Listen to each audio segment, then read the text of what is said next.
nkuru nsomye ntago yiyemera. uwitwa DC Clement Mm.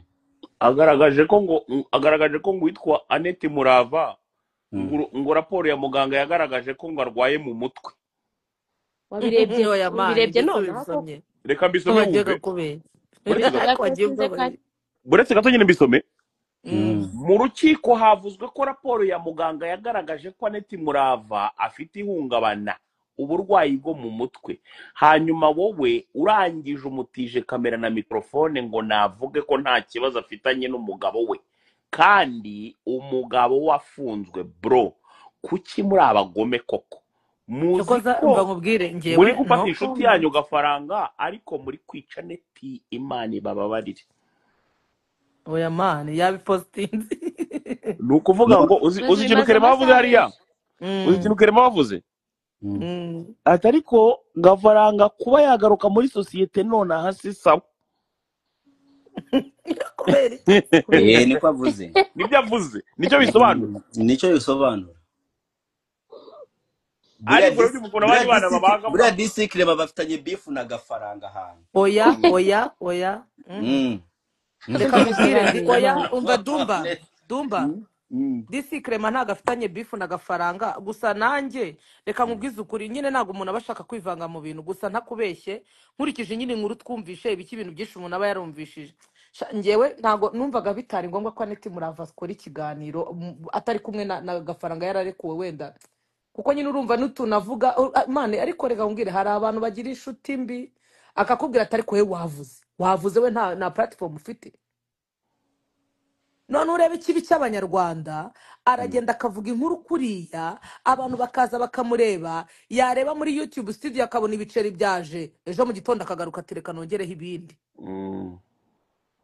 Nanjye rwose mana ni nk'umuntu wamugiriye inama ariko wasanga wa mugani badafitanye ikibazo.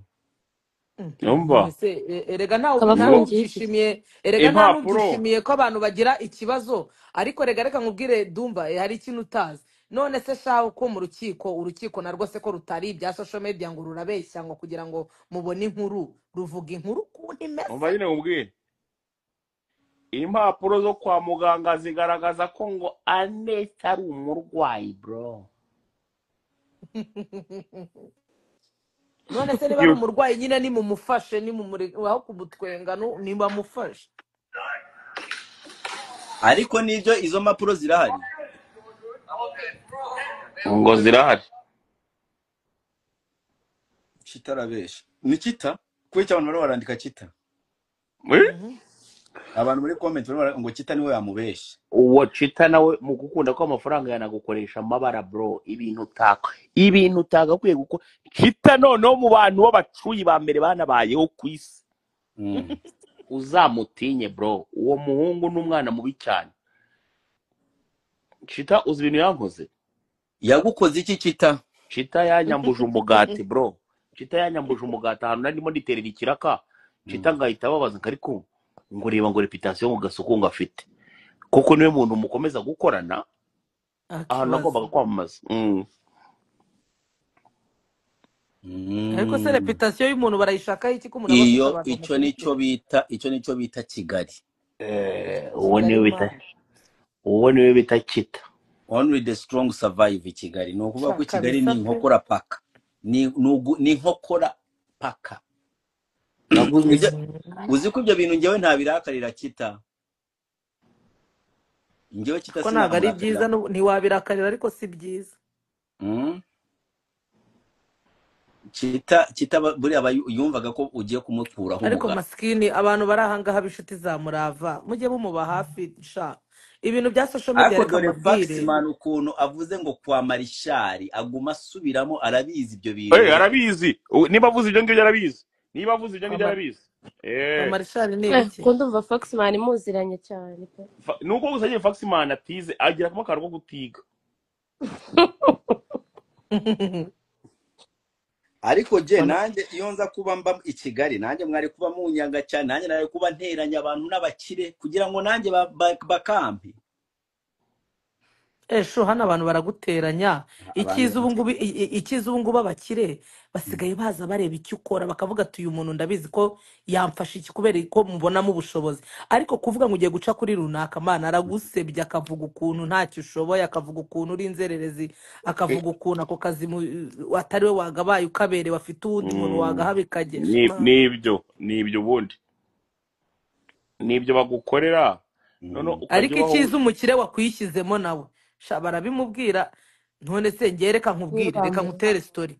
Hari umuniga hano wari wafunguye iduka ry'imyenda kumva aragenda aravuga ati ngenda ndashaka ati umuntu mbona icyo gihe nta nubwo nari mfite YouTube channel ati ngewe umuntu nshaka ndashaka Briane ndashaka Jihadi ndashaka na Muyango ndashaka sinzi n'undi muntu yavuze.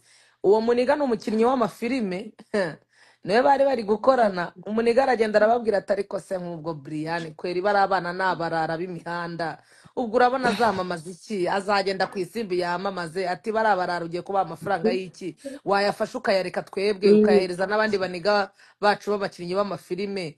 Umubosi ababosi nabo ni injajwa aragenda barakorana hashize igihe ashaka no kuza kugaruka kuri ngiye ko ngiye twari twaremeranye ko azama akazi ariko amaje gufungura iduka ntiyakama nyine ndanabibona ko ubwo yagaye abandi ariko sinabigira intambara ndavuga ngo wenda umukire wenda simbizi ubwo azamvugisha nyuma. Umukire rero twaje gukubitana nyuma arambwira ati rwose umbabarire ati impamvu nari naragukoresheje ati dore na aranabambwira amasikini ati uyu muniga yaraje ambwira ukuntu ntacyo wafataho ati ba Briane n'iki ati wapireka ati ba Briane reka bihorere. None ubu ngubu mbabwije ukuri man umuniga nanjye yagarutse yakubise ritana ashaka ko mwamamariza nanjye namubwiye umufungo ngira ngo nubu aracyitekereza. niko bigenda niko bigenda.